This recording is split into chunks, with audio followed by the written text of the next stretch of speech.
तर नाराज असलेले छगन भुजबळ आज आणि उद्या राज्यभरातल्या ओबीसी नेत्यांची भेट घेणार असल्याचं कळतंय। छगन भुजबळ आज मुंबईमध्ये ओबीसी नेत्यांची भेट घेणार आहेत। ओबीसी नेत्यांची मतं सुद्धा जाणून घेतील आणि त्यानंतर छगन भुजबळ हे त्यांचा पुढचा निर्णय घेतील। सूरज सावंत आमचे प्रतिनिधी आपल्याला अपडेट्स देतात। सूरज, नाशिकमध्ये ज्यावेळेला समता परिषदेचा मेळावा झाला तेव्हाच भुजबळांनी जाहीर केलं होतं की आता ते राज्यभरामधल्या ओबीसी नेत्यांची भेट घेतील, पुढचे निर्णय घेतील आणि आजची ही मुंबईतली भेट।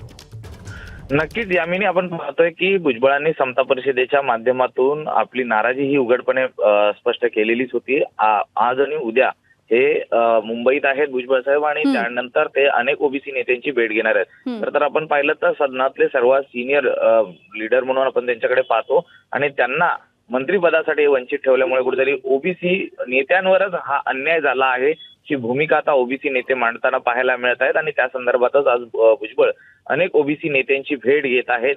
त्याचबरोबर कुठलाही अद्याप तरी आरोप स्पष्ट नसताना किंवा देवेंद्र फडणवीस यांच्याकडनं देखील ग्रीन सिग्नल असताना मग भुजबळांना मंत्रिपदापासून लांब कोण ठेवतंय असा अप्रत्यक्ष जो बोट आहे ते अजितदादा यांच्याकडे दाखवलं जात असल्याचं देखील कळतंय। त्यामुळे अनेक चर्चांना वाव आहेत। आता या उद्याच्या भेटीनंतर भुजबळ साहेब काय निर्णय घेतात हे पाहणं महत्त्वाचं राहणार आहे। अगदी सूरज, धन्यवाद या माहितीसाठी। एबीपी माझा, उघडा डोळे बघा नीट।